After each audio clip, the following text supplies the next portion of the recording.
বন্ধুরা আজকে দেখো 7 কেজি ওজনের একটা বোয়াল মাছের মাথা নিয়ে নিলাম। মানে 7 কেজি ওজন মাছটার ওজন, আর মাথাটার ওজন 2 কিলো। তাই 2 কিলো ওজনের বোয়াল মাছ দিয়ে আমি আজকে রেসিপি করে দেখাবো।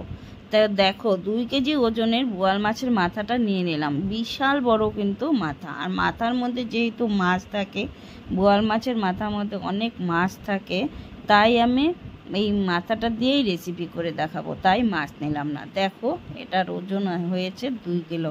2 কিলো ওজনের মাছের মাথা এখন কেটে, মানে কাটাটা কিন্তু ভীষণ সাংঘাতিক কষ্টের। দেখো এখন ছোট ছোট করে পিস করে নিচ্ছি, একদম মাংসের পিসের মতো পিস করে নেওয়া হয়ে গেল। দেখো বন্ধুরা, এইটা দিয়েই আমি আজকে রেসিপি করব। তো এই মাছের মাথাটা তো আমরা একদিনে খেতে পারবো না, তাই দুদিনে খেতে হবে। দেখো বন্ধুরা, 2 কেজি ওজনের বোয়াল মাছের মাথা এখানে কেটে বেছে কাটা হয়ে গেছে, তো ধুয়ে বেছে নিলাম। আর দেখো পুরো মাংসের সাথে রান্না করব, তাই পেঁয়াজ রসুন আলু মাংসের মতো করে আর টমেটো কাঁচা লঙ্কা সব কিছু রেডি করে নিয়েছি। দেখো এখন মাছের মাথাগুলো আমি ছোট বড় সব কিছু একটু আলাদা করে নেব, কারণ এতগুলো আমাদের লাগবে না। তার জন্য সেই মাথা দিয়েই আজকে আমি মাংসের সাথে রান্না করব। দেখুন আলাদা করে নিচ্ছি। এই মাছের মাথাটা যে 7 কিলো ওজনের মাছের থেকে মাথাটা কিন্তু 2 কিলো ওজনের।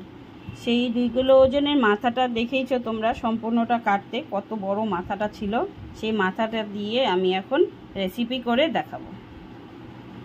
এই দেখো আমি আলাদা আলাদা করে নিয়েছি, এটা হলো রেখে দেবো, আমাদের এতগুলো লাগবে না। আর এখানে দেখো কতগুলো আছে, তো এগুলো কিন্তু সবগুলোই মাছই আছে। এই দেখো সলিড মাছ, সব কিন্তু দেখো সলিড মাছ, দেখেছো কত বড়।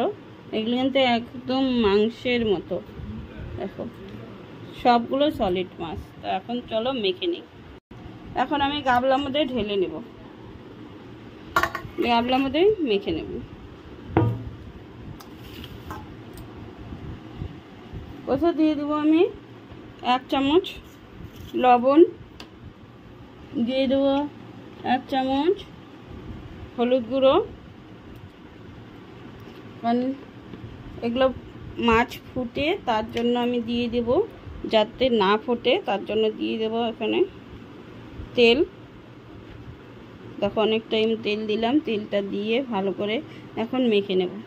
তা আমি দেখো 1 চামচ ময়দা দিয়ে মেখে নেব, কারণ ময়দাটা দিলে মাছটা ফুটবে না। এখন ভালো করে মেখে নেব।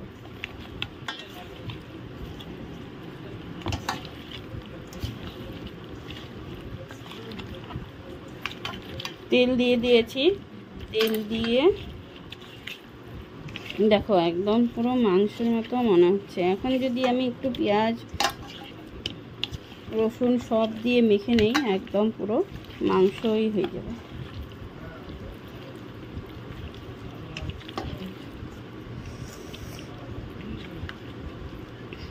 ভালো করে মেখে নিলাম, এখন আমি গ্যাসটা ধরিয়ে দেবো। দেখো সব কিছু রেডি করে নিয়েছি। দেখো মাংসের মতো মেখে নিয়েছি, এখানে তেল গরম হয়েছে, তেলে এখন দিয়ে দিব। কি ফুটবে নাকি, ঢামঢুম হয়তো ফুটবে।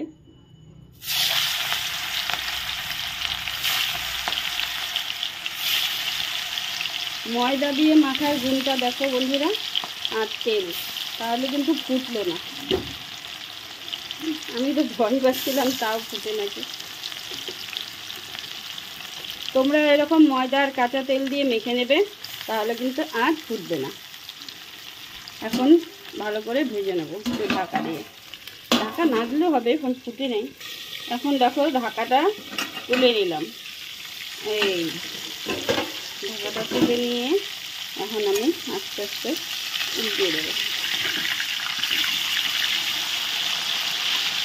তো বন্ধুরা, তোমরা যখন বোয়াল মাছ রান্না করবে তখন কিন্তু ভালো করে আগে লবণ দিয়ে দেবে, কারণ যদি একটু পিছলে থাকে তাহলে সেই পিছলে ভাবটা কেটে গেলে তারপর কাঁচা তেল আর হলো ময়দা দিয়ে মেখে নেবে, তাহলে আর একটুকু ফুটে গায়ে ঠায়ে গালে ঠালে আসবে না।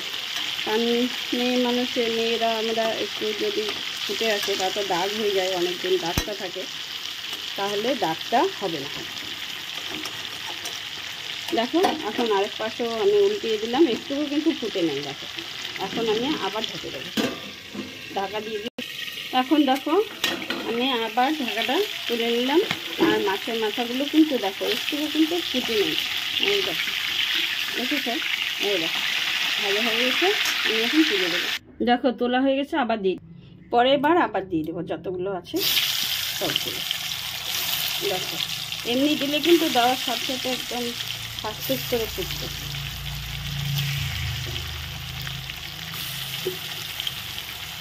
আবার আবার ঢাকা দিয়ে দেবো।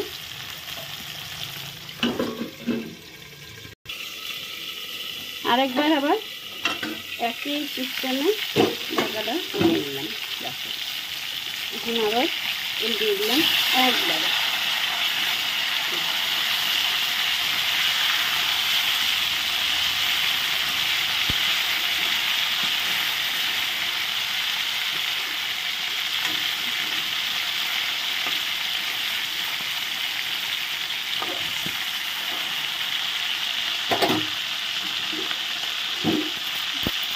পরের মাছগুলো ভাজা হয়ে গেছে, মাথাগুলো এখন উঠে নেব। একই তেলে আলুগুলো ভেজে নেব। সবগুলো মাছ তুলে নেওয়া হয়ে গেছে। দেখো আলুগুলো দিয়ে দিলাম, আস্তে আস্তে করে দিচ্ছি। লবণ হলুদ দিয়ে এখন ভেজে নেব।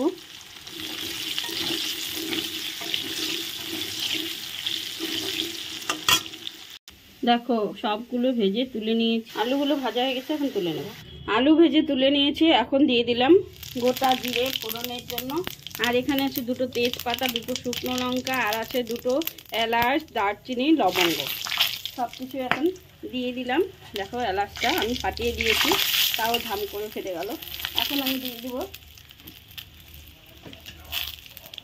পেঁয়াজ, টমেটো, আর দিয়ে দিলাম কাঁচা লঙ্কা গোটা।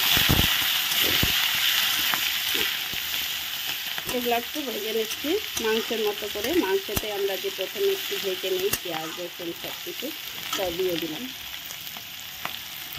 দেখো পেঁয়াজ রসুন টমেটো ভালো করে ভেজে নিয়েছি, মাংসের মতো করে আমি কষা কষা করে করবো। তাই এখন দিয়ে দেবো আমি টমেটো পেঁয়াজ রসুন বাটা।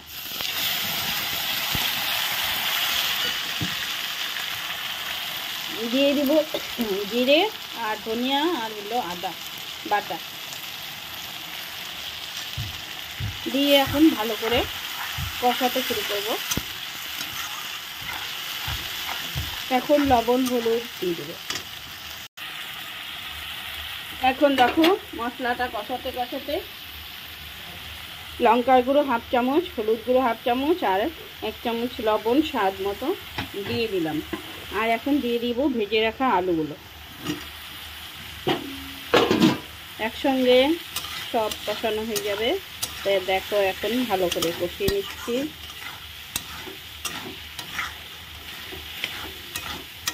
এখন ভালো করে নেড়ে চেড়ে একদম মাংস মশলার মতো কষিয়ে নেব। থালার মধ্যে যে একটু তেল আছে সেটা কাটিয়ে দিয়ে দেব। দেখো মশলা ভালো করে কষানো হয়ে গেছে। এখন ভালো করে আমি আবার একটু নেড়ে চেড়ে দিলাম।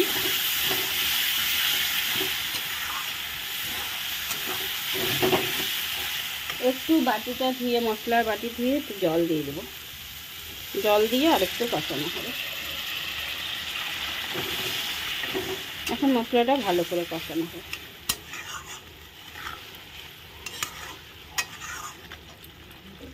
কষানো হোক একটু। দেখো মশলা কত সুন্দর একদম কষানো হয়েছে।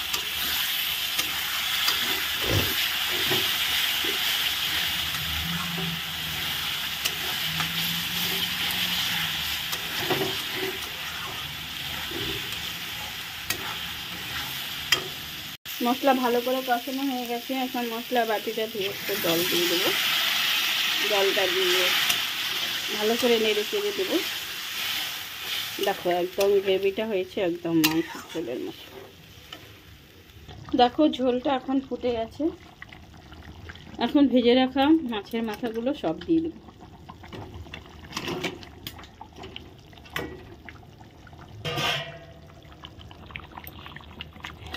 এখন মাথাগুলো দেওয়ার পর ভালো করে নেড়ে দিচ্ছি।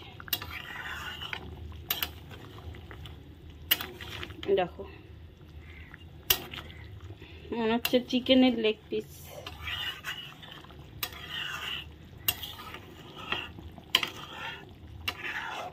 এখন ভালো করে একটু নেড়ে টেড়ে দিলাম। এখন গরম মশলাগুলো দেব।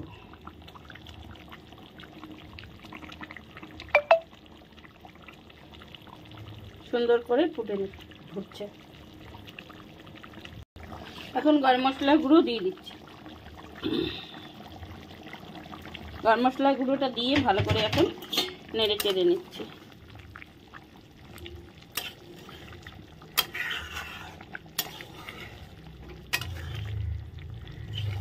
এখন আরেকটু ফুটবে। দেখো কালারটা যা হয়েছে না, দারুণ হয়েছে। দেখো রান্নাটা একদম সুন্দর হয়ে গেছে।